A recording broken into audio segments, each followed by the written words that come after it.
प्रभु यीशु मसीह के प्रिय और मधुर नाम में एक बार फिर से आप सबों को जय मसीह की। प्रेज द लॉर्ड यीशु सहाय कहती हूँ। मैं इन दिनों में हॉस्पिटल में हूँ और सब चीज़ें प्रभु के नियंत्रण में है, इसलिए परमेश्वर का धन्यवाद देते हैं।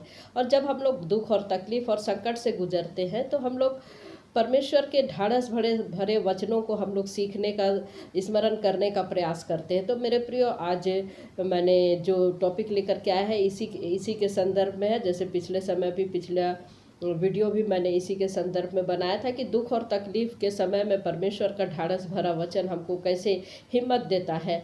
तो आज मैं लेकर के आई हूँ संकट के समय में सहायता के लिए प्रार्थना, जो कि दाऊद ने लिखा है। भजन संहिता 13 में हम लोग उसको पढ़ते हैं।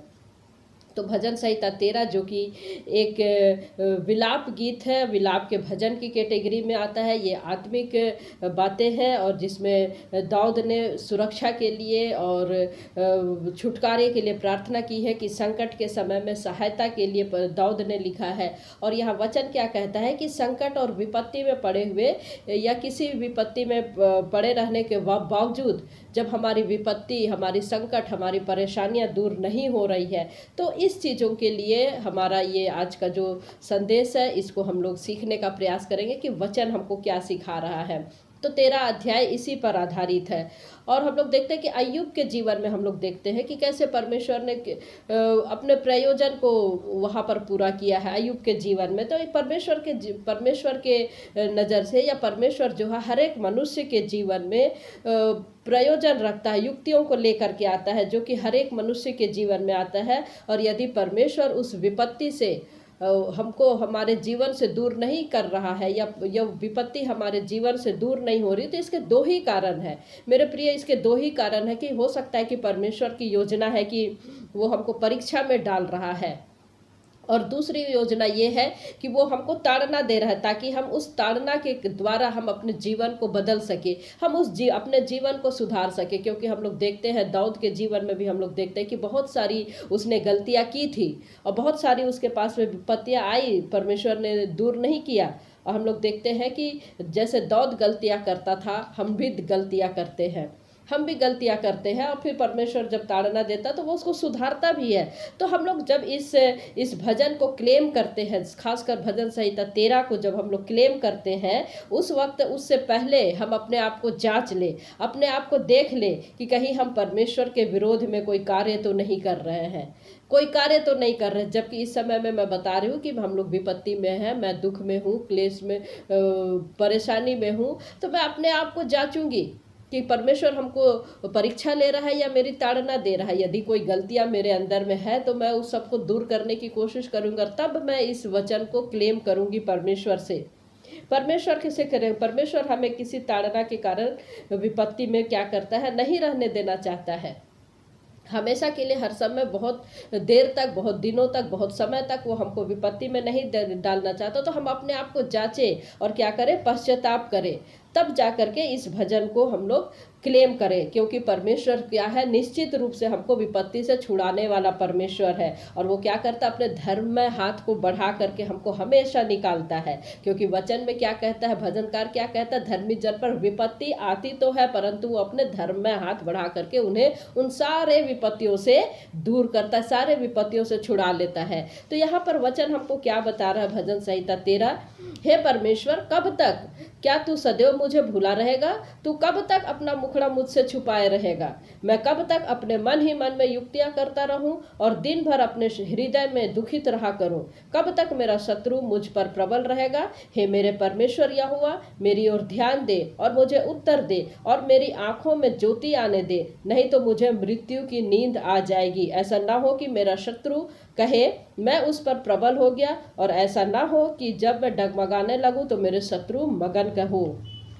परंतु मैंने तो तेरी करुणा पर भरोसा रखा है, मेरा हृदय तेरे उद्धार से मगन होगा। मैं परमेश्वर के नाम का भजन गाऊंगा, क्योंकि उसने मेरी भलाई की है। तो यहाँ पर हम लोग देखते हैं कि दो कैटेगरी को भजन को हम लोग देखते हैं। यहाँ पर सबसे पहली बात क्या है कि दाऊद जो है गिड़गिड़ा रहा है, प्रार्थना कर रहा है, गिड़गिड़ाहट के साथ में प्रार्थना कर रहा है कि क्या कहता है, हे परमेश्वर, कब तक, कब तक? क्या तू सदैव मुझे भूला रहेगा? तू कब तक अपना मुखड़ा मुझसे छुपाया रहेगा? और क्या कहता है, तू कब तक मेरी नहीं सुनेगा?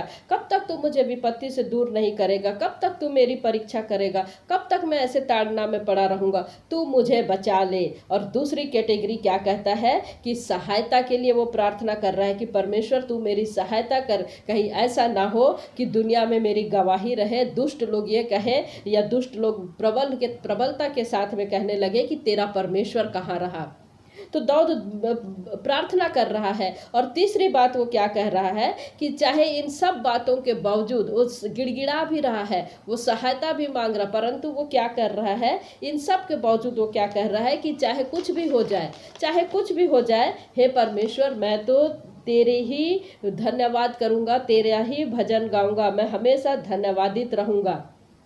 क्या कह रहा है पद 5 और 6, परंतु मैंने तो तेरी करुणा पर भरोसा रखा है, मेरा हृदय तेरे आनंद से मगन होगा। हे मैं परमेश्वर के नाम का भजन गाऊंगा क्योंकि उसने मेरी भलाई की है। तो हमको यहाँ पर शिक्षा क्या मिल रहा है मेरे प्रियो? शिक्षा हमको ये मिल रहा है कि विपत्ति चाहे दूर हो या ना हो, हमको हमेशा उसको धन्यवाद देना है, क्योंकि हम नहीं जानते कि विपत्ति हमारे अंदर में, हमारे जीवन में किस प्रकार से क्यों आई है। जैसे अब अय्यूब के जीवन में देखते हैं कि अय्यूब ने जानना चाहा था कि ये सारी विपत्ति क्यों आई है, लेकिन परमेश्वर ने क्या कहा कि तू अभी सारे कारण को नहीं जान सकता, तू अभी सारे कारण को नहीं जान सकता, तो फिर तू इस कारण को क्यों जानना चाहता है? जब तू क्या करेगा, अनंत जीवन में आएगा तो तुझे सब कुछ पता चल जाएगा। तो अगर हमारा विश्वास, अगर मेरा विश्वास है कि हम परमेश्वर के संतान हैं, तो संतान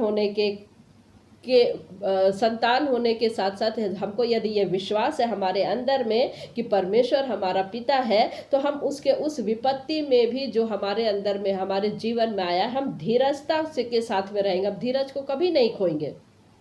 और हमको क्या करना है, परमेश्वर की आज्ञा को अपने जीवन में एक्सेप्ट करना है, कबूल करते हुए विपत्ति को अपने जीवन में होने देना है और इसे धीरज को कार्य करने देना है।